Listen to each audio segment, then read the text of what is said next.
What's up, friends? Welcome to Web3 Academy, a place for entrepreneurs, creators, and marketers to explore and learn how to use Web3 to transform business models and create thriving communities. Enjoy this next episode. It's Friday, February 18th. Jay and Kyle here coming at you live in the Web3 Academy Discord. If you're not joining us in there, make sure you jump in there. You can ask questions. This is our weekly roll-up. We chat about everything that's going on in the Web3 world. I'm Jay Hamilton. I'm coming at you live from Whistler, Canada. I'm an entrepreneur and a community builder. And today I'm grateful for the fact that I got to go snowboarding 3 times this week. Got to get out on the hill, feel good, breathe in the fresh air. Beautiful. How you doing, Kai? Pretty darn good. It's nice that it's a Friday. I have some friends. Well, actually, I'm in Colombia at Medellin. That's where I'm coming at you live from right now. I've been here for a couple of weeks. And what a beautiful city, but I have some friends visiting. So we're going to go out for some dinner later. And I'm excited for that. I am also an entrepreneur and I want to say also a creator, but and a marketer. I'm a little bit of everything today. And what am I grateful for? I'm grateful to be in Medellin. It is a beautiful city. The weather is incredible. And I got a nice croissant today with some chocolate in it. And damn, that was good for breakfast. That's beautiful. Everybody remember, practice gratitude on the daily, turn your expectations into appreciation, and you will make your life happier every moment of every day. All right. Let's jump into the news of the week. But before we do, Kai, what's your Web3 word of the week? Well, what is the Web3 word of the week? Can you explain that first? That's a good, listeners good question. And to me, since you're going to throw me on the spot. Since I'm throwing it at you for the first time, this is how we do things. You know, we just go at it. The Web3 word of the week is the word to describe how you're feeling about the world of Web3. What you're most excited about. Web3 is all about opportunity. It's all about a new paradigm, a new economy. And I feel like I'm saying my Web3 words of the week right now. So, but Kai, I'm giving you the shot on this one this week. So what are you feeling good about for Web3? Excitement. And the reason that I say excitement, not just because of all the news we're going to share that's really good for Web3, but because the Web3 Academy is launching this week, and that's going to be huge for the Web3 world. So I'm absolutely pumped, and Web3 excites me every day. So I might choose that word quite often. I'll push you to try new words, but excitement is it's never going to end. This journey is oh boy, full of energy. But let's jump into it. What's our roll up for this week? What you got for us, Kai? Yeah. So Rollup, by the way, is basically we just compile all the important news in the Web3 world that we find throughout the week. That's usually shared and community driven inside the Discord. And we pick the best ones, and we're going to basically just walk through them and roll them up. And this way, you don't need to be on Twitter all day throughout the week. You can focus on your business. And we're going to give you the important news in regards to Web3 and business and marketing. So the things that matter to you in your business, whether you're building in here, you're creating, et cetera. So that's our goal. And that's the purpose of the roll-up. So let's get started here. And for those of you that are listening on the podcast, what we have is our screen up, and we just have all the different articles, or mainly tweets, because that's where I live. And we're just kind of walking through and sharing them, but we'll try to describe them to you as well. So the first one here, and I think this is some of the biggest news we've had in Web3 in a little while, and it's really exciting. So Andrew Yang announced a few days ago. So Andrew Yang is he started the Forward Party. I believe he was a president-elect. I don't know if he still is. I honestly am not up on US politics all that much. I'm Canadian. But he's got a book, and he's basically trying to change how politics function. He's a young, kind of forward-thinking technology guy, entrepreneur, got 1.8 million followers on Twitter. And he announced yesterday that they are launching a DAO in the Web3 world. And basically, This DAO is called Lobby3. And I'll talk more about the DAO in just a second, but here's what he wrote. And I think this is really, really interesting. So Andrew Yang writes, my goal is simple: eradicate poverty. Web3 technologies represent the biggest anti-poverty opportunity of our time. Millions of lives are being transformed and creators empowered by new ways to exchange and generate value on the blockchain. It's bottom up, not top down. Super, super, super cool. And what he says is there's a clear need for the Web3 community to have a voice making the case on Capitol Hill for the positive potential of these technologies.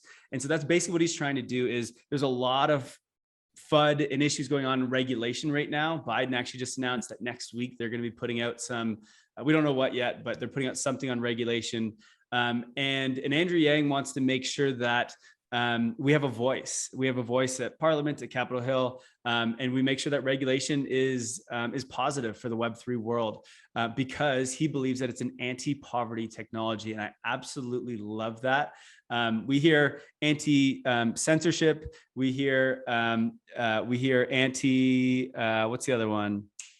Anti-corruption, and now we have anti-poverty. And I think those are really, really cool things that Web3 does. So yeah, they're launching the Lobby DAO or Lobby3, and basically it's a Discord community. They've got like NFTs that you can mint, and all of the funds are going to go towards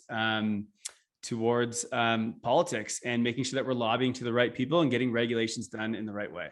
Super, super cool. I think it's super exciting to see the move of Web3 into government. Right. Obviously, Web3, the biggest thing that Web3 really allows is human coordination on a scale that has not been possible before. And governance is, a massive part of human coordination that has struggled for years. So really exciting move to see. And I think 2022 is probably going to be the year of regulation. It's when we're going to really figure out what the hell's going on. A lot of countries are already doing it, and it's been pretty good in a lot of countries, except for China. But we'll see what the U.S. decides. That's going to be a big mover. Now, to be clear, I don't think it matters. It definitely puts a dampening on things if they have bad regulation, but it will move, right? It's a global system, and Web3 will just go to a new country, and that'll be the home of Web3, where all the builders and companies and stuff go to, and that's fine too. But we hope that the U.S. is going to be a big supporter of this. We'll see. And I think there's a little bit of a call to, I don't want to say call to arms, but a call to action in there. Now's the time to join the movement. New technology brings a lot of fear. New systems, they bring a lot of fear because people have a lot of doubt and they're uncertain about the understanding of it, particularly the older generations. So, call your parents, call your aunts and uncles, get on the phone with somebody maybe who doesn't know Web3. I'd encourage you all, maybe this weekend, see if you can spread a little bit of that Web3 love and that Web3 understanding to somebody who maybe doesn't understand it. It'll also help you understand it better by forcing you to explain it to somebody new. But we really need to all get behind that right now, so that this is a positive movement, not a movement built in fear. And if you need a resource to share, just share them our podcast, because their first podcast explained what Web3 is. There you go. Yeah, that's a plug. All right. So moving on, we're talking about regulation, but now we were on the biggest, Web3 was really on the biggest screens and in front of the most people you can get. And I'm talking about the Super Bowl. So on Sunday, we had the Super Bowl, and there was, I think, 5 crypto specific commercials. It really put crypto on the map. And it was super cool. There were some really good ones, but some of the results now that have came out, Coinbase, FTX, crypto.com, and a few others.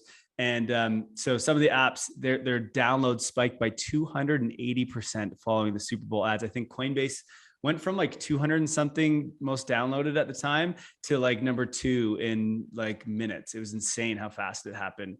And so, yeah, I think it was just a great event for crypto. People are calling it the Crypto Bowl rather than the Super Bowl. There was even commercials that were like showing like Bored Ape Yacht Clubs and NFT stuff. And there was like some mentions of going to the moon and Dogecoin, whatever. So like, yeah, there's a bunch of memes in there, but hey, great for crypto. And I think we need more of this. I'm sure it will continue to happen. 100%. Let's get it out to the masses. Let's get everyone involved. Right. Green pill. What's this, Jay? Tell me a little bit about this. Yeah, Green Pill is really an exciting podcast because it focuses on regenerative crypto economics and public goods, doing good in the world. I really like this theme of regenerative crypto economics. There's a lot of talk in the crypto space and the Web3 space about degens and what it means to be a degen and that attitude. Well, what's the opposite of that? Well, the opposite of that is regen. And how can we, this fits, it's funny, Andrew Yang, I'm sure is going to be a future guest on Green Pill. Right. This is all about how do we use Web3 for good? And so the first episode just came out this week, featuring Vitalik Buterin, talking all about quadratic funding, which is a fascinating topic that dives into how can we fund more public goods? We're at a serious inflection point in our humanity around major human coordination failures around climate change, failures around poverty, failures around serving the public need over the personal and the independent and the business need. And Green Pill is all about a shout out to the Matrix, take the green pill, take the pill that believes in the better world for the long term, not the pill that is trying to make you better now. And so love the philosophy. Going to be a lot of exciting stuff. Check it out. Super cool. And this comes at you from the Bankless team, who has an incredible podcast. If you don't already listen to Bankless, listen to Bankless because they are probably who I listen to the most in this space. We've been working with Bankless for a long time. Ryan and David are absolute legends, and they really get the ethos of and the values of crypto and Web3, and they're just trying to preach it. And there's no bullshit. There's no scammy stuff. They're just like, they want people to know like what this stuff really does and what's possible. So yeah, definitely check out Bankless. And speaking of Bankless, they are the ones that shared this, this breaking news. But what we have here is YouTube announcing that they are exploring ways to integrate NFTs. So it looks like they're going to allow I believe their videos, so the creators, to actually make their videos as NFTs. Now, they're not anywhere close to doing this as far as I know. This was just their, I believe, CEO who announced this. And honestly, there's like a tailwind of companies announcing this, of, integrating NFTs into their business. There's just so many companies doing this at the moment, big Web2 companies. So I think this is going to be the trend moving forward. We're going to see this probably on a weekly basis. So I would expect to hear this frequently. And speaking of YouTube, I just have one more to go through here. Is YouTube just lost 2 of their executives to Web3, which I think is very interesting. This is the other trend I think we're going to be seeing a lot is big people in Web2, in the tech world, the Silicon Valley world, moving over to Web3, whether that's starting their own business or moving to, big protocols or companies in this world. And YouTube loses. So if I go down here, so it was 2. One of them is, what's his name here? I think it's Ryan Watt. Yeah, he was their head of gaming at YouTube, which is pretty big. YouTube has a massive gaming department. And he left to go to Polygon Studios, which Polygon is a side chain to Ethereum. And they look to be the big blockchain for gaming. I think it's like 80% of all games being built on blockchain right now are being built on Polygon. And so he's going over there and to be the CEO of Polygon. So that's really, really interesting. The other person, I'm actually sure who it is. Looks like it's their creator of partnerships, Jamie Brin, I don't know. But he's going to Bright Moments, which is an NFT platform. So we can just see the big wigs of Web2 are all piling over to Web3, and I absolutely love to see it. Yeah, it's the great migration of human capital that's happening as a result of the opportunities that are presented by Web3. I mean, the line that I think Chris Dixon said first was, everybody's quitting their 9-to-5 job to go work 24/7 in Web3. Yeah, that's exactly it, isn't it? I love that. And you know what? This is what we need, right?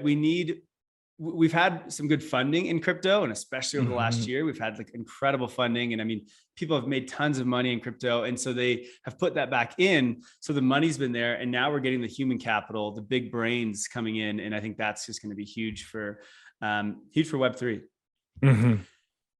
So this is an interesting conversation that actually I had with Lynn Aldon. So Lynn Aldon is like a macro a macro analyst.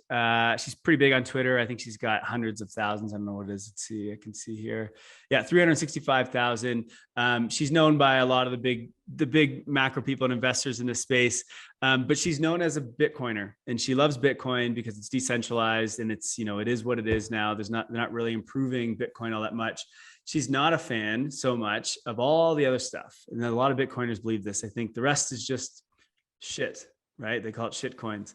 Now she's more open from what I've seen, but still not really. Anyway, she asked and tweeted out, give me your best case for Web3 and how it is structurally different than Web 1 and 2. And so I commented and gave a quick 3-tweet explanation. It was the #1 liked on this. And I want to share it because I think it really summarizes it really quick. But then she had a response and kind of pissed me off. So I just want to talk about that a little bit as well. So what I said was Web3 allows for a few foundational changes to the internet: digital ownership, which doesn't exist in Web 2, and interoperability of you and your digital goods, which means, your wallet is your one account and profile for the internet. It moves in and out of applications along with what's inside of it. And where is the next part?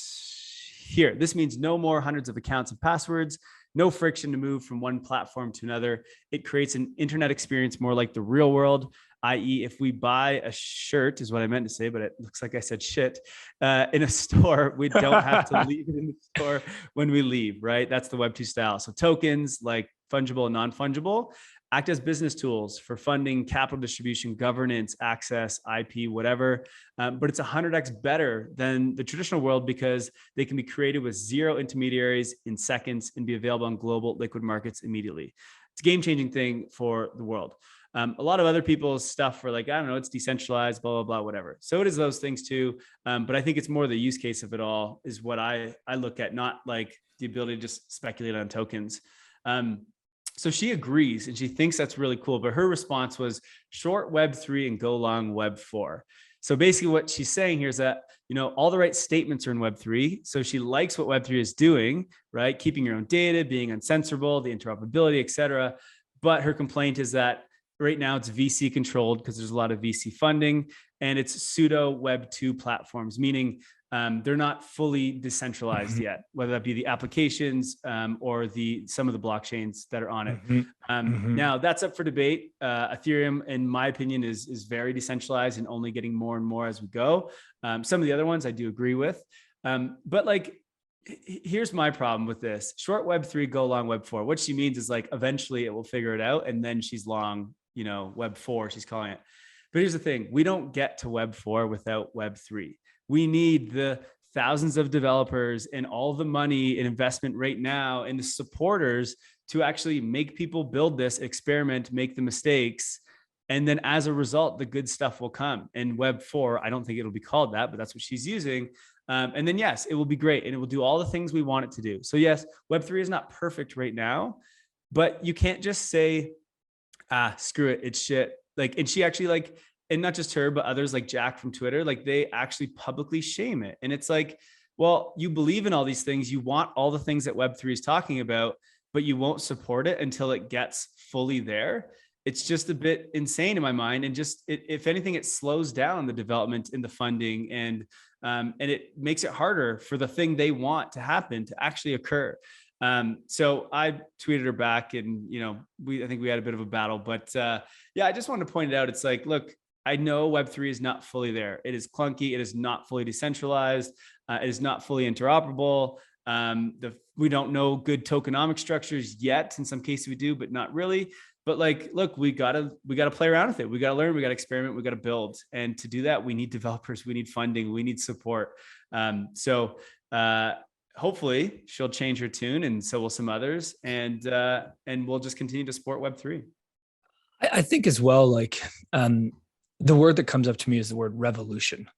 So we're in a phase of a revolution. That's what Web 2 to Web 3 is, right? It's a movement away from the status quo, away from one way of doing things. Decentralization is one of the things we're moving away from. And she's pointing out that when you have a revolution, obviously the incumbents are going to fight back against certain parts of that, right? But what I don't like about her view is she's encouraging people not to get involved in the revolution, right? Right. And That's not what we need right now. We need everyone to get involved because nobody knows where this is going. So I don't care who says they know, nobody knows. The smartest person in the world doesn't know. So let's evolve and let's be supportive of that optimistic outlook of evolving in a positive way, right? And because anything is possible. Right. And we know that regulation's coming down right now. We need the people, we need the voters to be supporting this. And so by going out here, and she loves what this is going to be, but trashing it now, like it's insane. If you want this to happen, support it and like get others to support it. You have a big following. Like, let's get everyone wrapped around this so that we can go and fight the regulation and make this technology be a thing. The internet went through this too, right? When the internet first came out, the incumbents tried to regulate it and block it completely, right? And they had to go to court and figure it all out. And eventually we won, obviously, though there's definitely some things in the internet that we don't quite love. And that's part of what Web3 is trying to fix. But yeah, it just bugs me to see people who like the idea, but just still don't support it. I don't get it. Just don't get it. ETH Denver. ETH Denver is this weekend, and ETH Denver is an Ethereum conference in Denver, obviously. It's nice, a few things. One, it's nice to see conferences back. I've never been to ETH Denver, but I know some people that are there right now. And I guess there's like 15,000 tickets were sold for ETH Denver, which is pretty huge. Yeah, it's nice that conferences are back. This is a time where like everyone gets to come together and just like get on the same page. And, we are always in Discords and on Twitter, and that's how we all meet and speak to each other and communicate. It's nice to be able to do it in real life. So great to see that conferences are back. I'm actually going to Permissionless conference in May in West Palm, in Florida. That one is put on by Blockworks and actually partnered with Bankless. So if anyone else is looking for conferences, see you in Florida. The in-person meetups are back. Isn't that super exciting? It is very exciting. I mean, So for me, exciting. I've been traveling throughout all of COVID, so I've always had the in-person meetups. I just go to places where they're still allowed. So that's not new to me. Okay, JP Morgan stakes a claim in the metaverse with Decentraland Lounge. This is a bit cringe, I feel like. JP Morgan is like the opposite of what Web3 is. They're the ones that, just are going to be disrupted probably the most out of this. They put a lot of FUD in the news about, Bitcoin and crypto and whatever. But now I don't know, they say things in the news and then they all of a sudden do the opposite in real life. So who knows what the hell they're doing, but they've built like a lounge inside Decentraland. And so one of the bigger companies in the world is entering the metaverse. Super cool. And this is the exact fear that Lynn was sharing, right? She's afraid of stuff like this. And we all are. We're all afraid of these central organizations continuing to own. But at the same time, the fact that they're getting in, it's a huge indicator. It's obviously showing, here we are. JP Morgan just put a stake to claim in the metaverse. Probably nothing. Come on.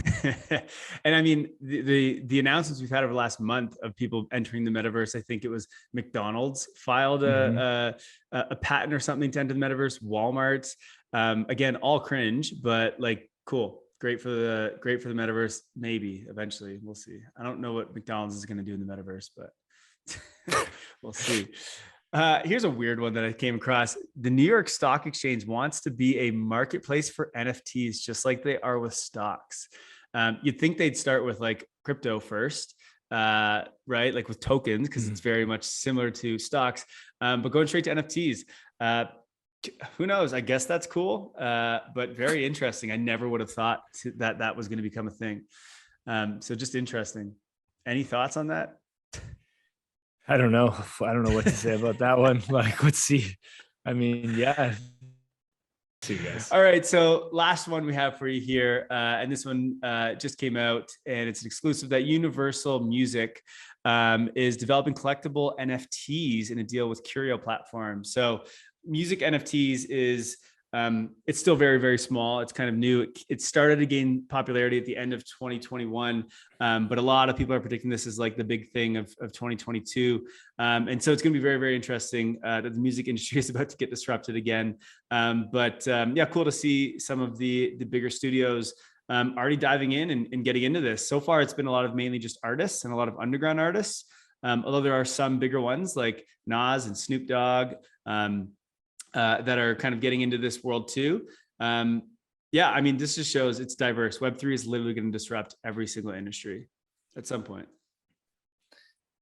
And I think, you know, what's so exciting here is all of this news is about big businesses, right?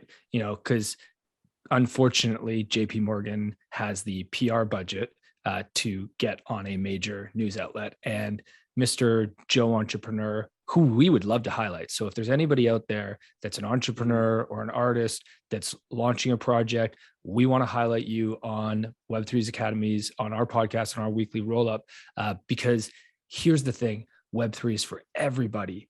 It is a tool to build community, to enhance your governance of your organization, whether it be a for-profit or not-profit. It's a tool to raise capital. It's a tool to increase engagement with your consumers, to give them value in a way that you never have before. The line I heard the other day was that if your community cannot provide a way of living to your community members, that's the problem we're in right now. If you can't provide a way of living, then they're going to go find another way to make money, and they're going to make decisions that aren't best for your community. Well, with Web3, we can provide a way of living to our community members with a community of 1,000 people. That's all we need. So don't get confused by this. What I'm trying to say is, if you're out there and you're an entrepreneur, you're an artist, and you're like, oh man, these are big brands, I don't have the understanding or the budget of the team to do this. That's not true.